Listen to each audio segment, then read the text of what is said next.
যে আমি এখন তোমাদের এই বাংকারটা ঘুরে দেখাবো। ট্যুর এখানেই শেষ হলো। এটা এক ধরনের শিপিং কন্টেনার যা মাটির নিচে চাপা পড়ে রয়েছে।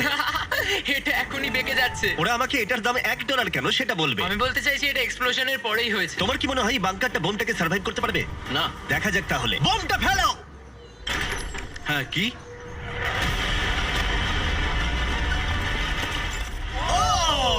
এই বাংকারটা পুরো ধ্বংস হয়ে গেল। পরেরটা গিয়ে দেখা যাক। পরেরটা হলো $1 মিলিয়ন বাংকার, যেটা বানানো হয়েছে মিসাইল শুট করবার জন্য এবং মাটির নিচে নিউক্লিয়ার মহাবিপর্যয়ের হাত থেকে বাঁচার জন্য।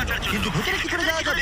যাই হোক, অসংখ্য সিঁড়ি দিয়ে নিচে নামবার পরে আর একটা 3175 কেজির দরজা খোলার পরে এটার ওজন 3175 কেজি। তুমি পৌঁছবে বাংকারের কেন্দ্রে। এটা দেখে পুরো স্টার ওয়ার মনে হচ্ছে। এই রুমটা থেকে মিসাইল লঞ্চ করা হয়। এই ফ্যাসিলিটিটা নিউক্লিয়ার অ্যাটাক থেকে বাঁচানোর জন্য তৈরি করা হয়েছে। চাইলে অ্যাটাকও করা যাবে।